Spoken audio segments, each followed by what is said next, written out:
Shalom, hai sobat-sobat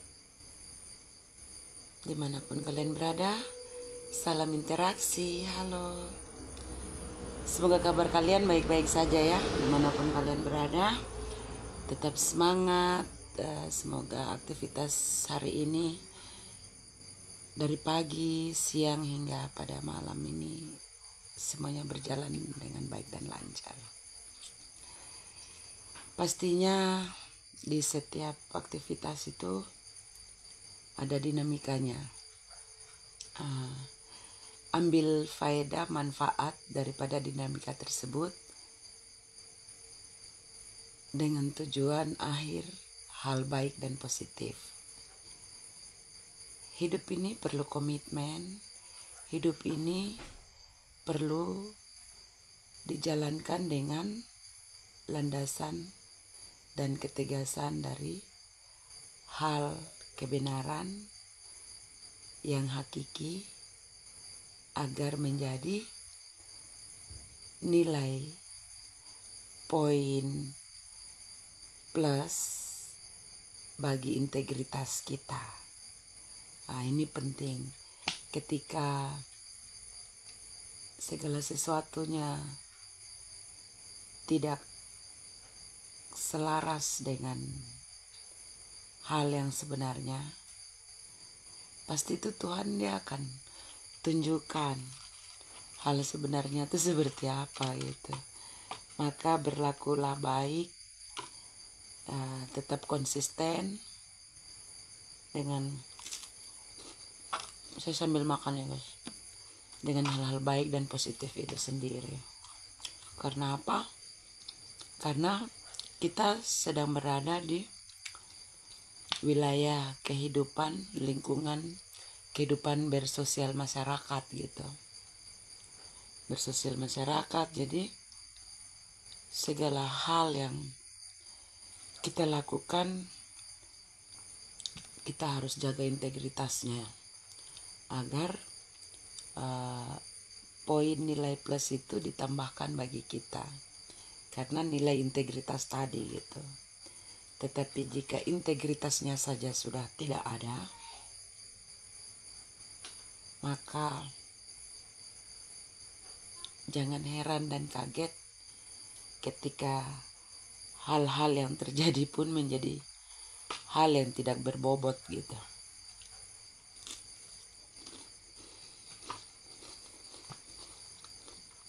Kita belajar dari kacamata kehidupannya, baik dari pengalaman pribadi, pengalaman dalam proses berkehidupan sosial, pengalaman dalam proses hidup bermasyarakat, dan pengalaman dalam berproses dengan berkecimpung dalam dunia organisasi, dan itu semuanya memiliki hubungan kaitan dan memiliki faedah positif bagi integritas. Ketika Anda atau kita sekalian konsisten di relnya, itu pasti integritasnya di situ akan nampak. Saya mau sampaikan bahwa kita jangan menjadi orang yang pengecut, berani mengatakan yang salah itu salah, yang benar itu adalah benar, dan berani juga menyampaikan tentang kebenaran dan keadilan yang hakiki itu sendiri sesuai dengan ajaran gereja, ajaran agama kita masing-masing. Saya percaya bahwa di setiap agama masing-masing itu pasti mengatur tentang hal menyatakan kebenaran, menyatakan keadilan, dan yang benar katakan benar, yang salah katakan salah. Itu pun sudah diatur dalam aturan gereja atau aturan agama kita masing-masing. Karena aturan-aturan itu adalah aturan yang terkait hal baik dan benar gitu. Tetapi kembali lagi kepada person itu sendiri atau pribadi itu sendiri. Kembali lagi kepada pribadi masing-masing, kemanakah dia akan membawa dan menggiring dirinya. Apakah dia akan membawa dan menggiring dirinya kepada hal positif untuk mempertahankan integritasnya yang positif, ataukah dia akan menggiring dan membawa dirinya itu kepada integritas yang negatif gitu. Integritas positif itu bahwa dia konsisten dan dia gentleman dalam mempertahankan argumentasinya. Ketika misalnya dia salah, dia berani untuk menyatakan bahwa dia salah, dan dia tidak berusaha dan berupaya untuk mencari perlindungan diri untuk membenarkan dirinya dengan alibinya gitu. Jika sudah salah, katakan aja saya salah dan saya keliru atau saya hilaf dan saya mohon maaf dan saya mohon dimaafkan. Yang pertama, ketika kita misalnya berperkara dengan seseorang secara person, berarti ketika kita berada di poin pihak yang salah, setelah kita mengevaluasi diri kita harus berani mengatakan bahwa oke, ternyata saya salah gitu. Dan saya mohon maaf, itu pertama.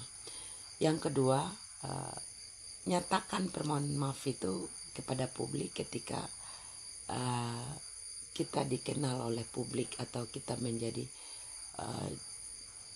pejabat publik atau menjadi tokoh masyarakat atau apapun itu gitu.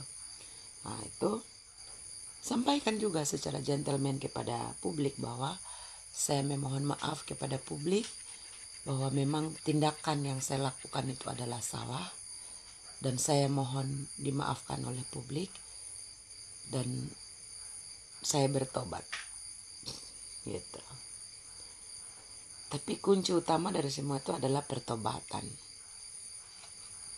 Bertobat untuk diri dan komitmen untuk tidak mengulangi dan mengulangi perbuatan salah itu kembali. Karena ketika selalu melakukan dan mengulangi kesalahan yang sama, berarti integritas Anda tidak memiliki integritas gitu. Dan yang saya mau bilang dan sampaikan juga bahwa hal konsekuensi risiko ketika menjadi seorang pejabat publik itu, Anda siap dihujat.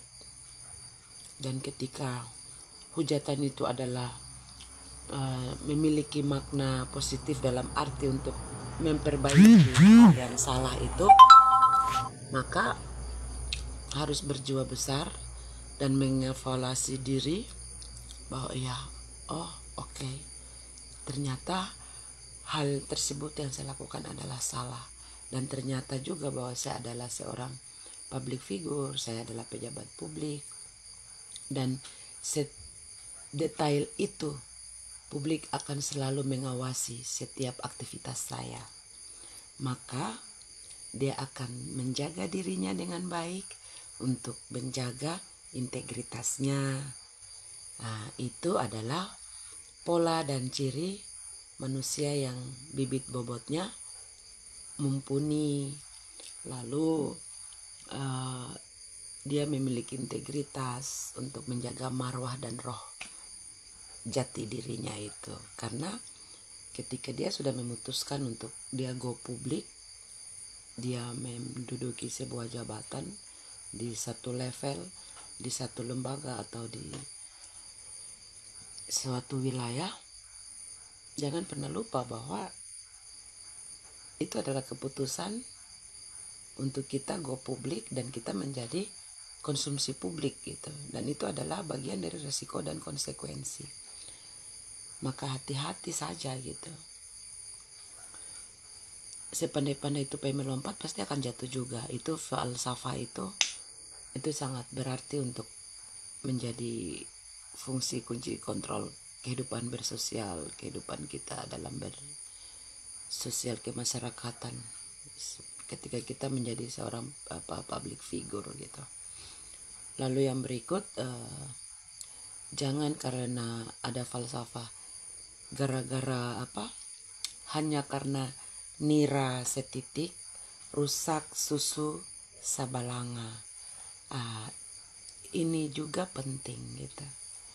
Maka kalau di ruang-ruang yang seperti itu, ya mengevaluasi diri secara personal. Lalu yang kedua, setelah mengevaluasi diri secara personal, lalu keluar dari ruang personal itu, dari ruang personality Anda keluar untuk kepada ruang publik, untuk mengedukasi publik terkait dengan hal-hal yang baik dan benar gitu. Jadi ya saya merasa bahwa ketika kita harus berani speak up untuk tentang hal kebenaran dan kejujuran, hal keadilan untuk diperjuangkan, jangan pernah takut untuk speak up. Jangan pernah takut dengan diancam-ancam untuk dibungkam gitu.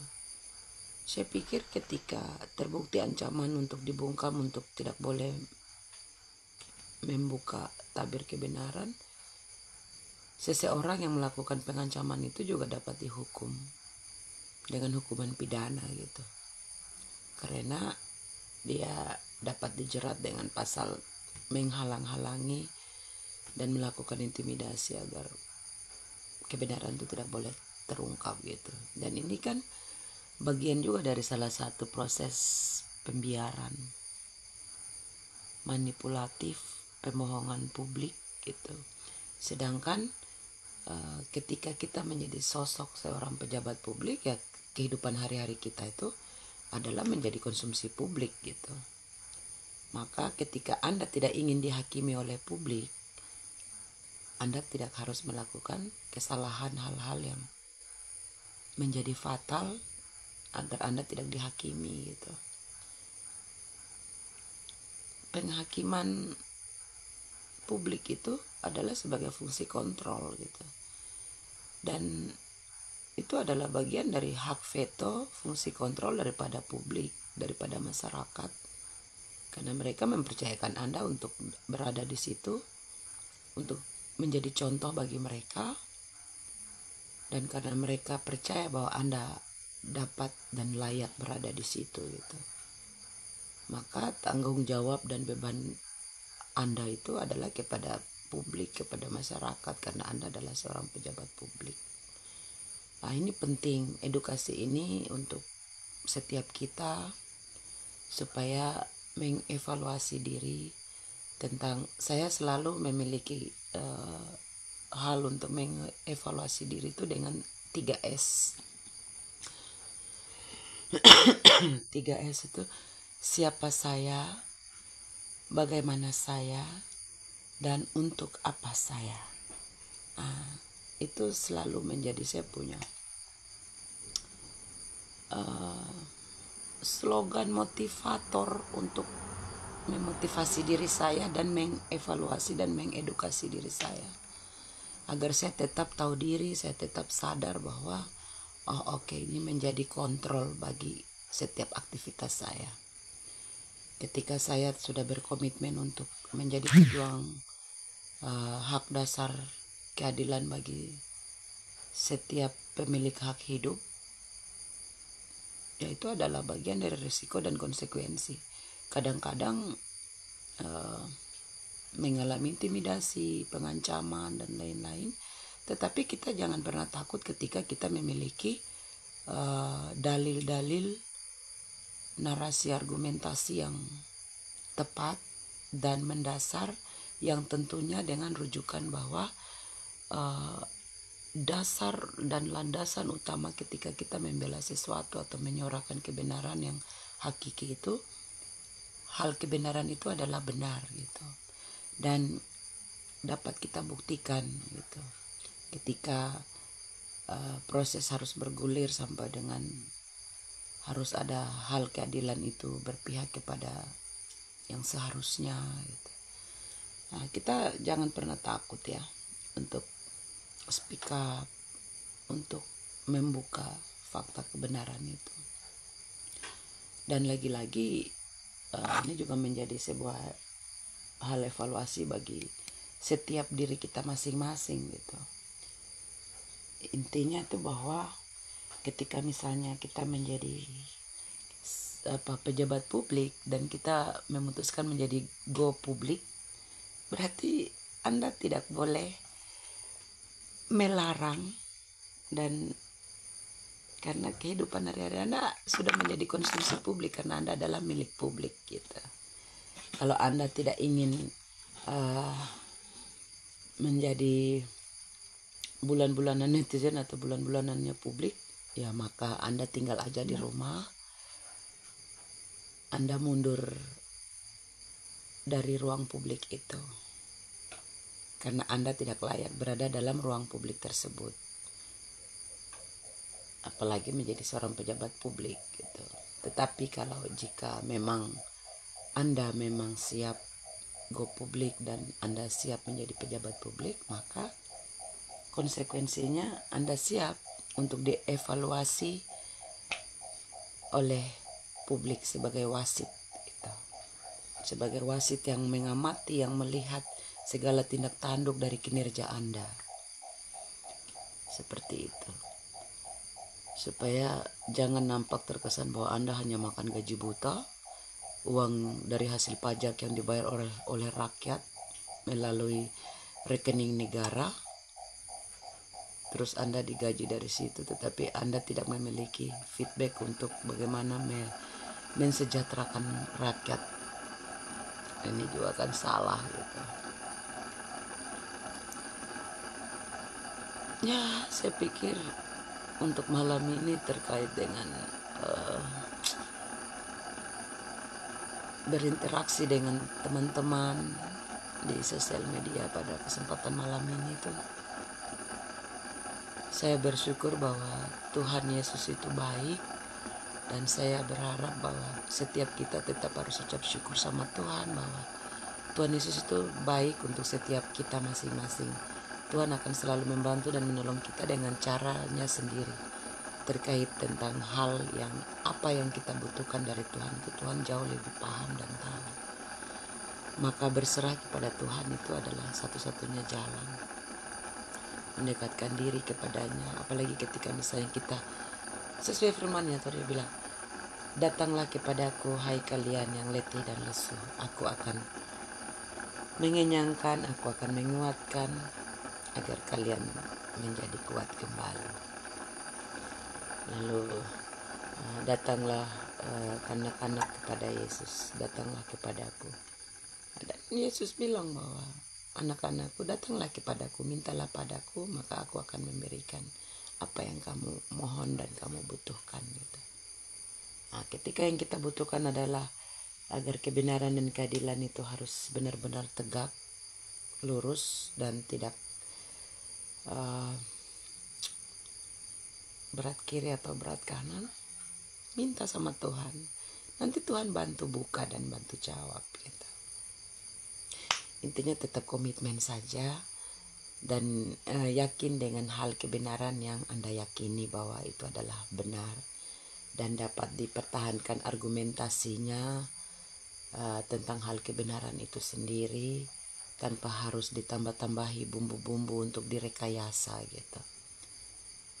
Agar semuanya menjadi baik, menjadi terang benderang, dan menjadi titik klimaks, titik balik kepada titik nolnya kita secara personal untuk bangkit dan bangun kembali gitu.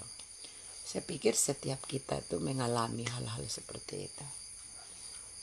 Jadi kepada kita semua yang masih diberikan nafas kehidupan oleh Tuhan, gunakan waktu kita ini sebaik mungkin untuk berbuat baik, dedikasikan waktu kita tuh yang berharga bagi Tuhan itu melalui pelayanan-pelayanan yang benar-benar dari hati yang tulus gitu. Karena hanya dari hati yang tulus itu yang Tuhan berkenan gitu. Ketika kita berangkat melalui sandiwara untuk menutupi atau menghalang-halangi kebenaran itu, saya pikir dengan caranya Tuhan sendiri, Tuhan akan membuka gitu. Maka jangan pernah kita egois, mempertahankan ego untuk bahwa saya hebat, saya ini, saya enggak. Kita semua tidak jauh lebih hebat daripada Tuhan gitu. Percaya tentang hal yang saya sampaikan. Maka selalu andalkan Tuhan dalam setiap aktivitas kita, sekalipun kadang orang menganggap dan beranggapan tentang apa yang kita kerjakan itu, kadang mereka meresponnya dengan negatif gitu. Nanti endingnya baru mereka sadar bahwa hal yang kita suarakan atau yang kita coba kawal itu adalah sebuah bentuk tanggung jawab moral kita terhadap sesama gitu. Tapi tetap lagi-lagi dengan hal dasar kebenaran ya.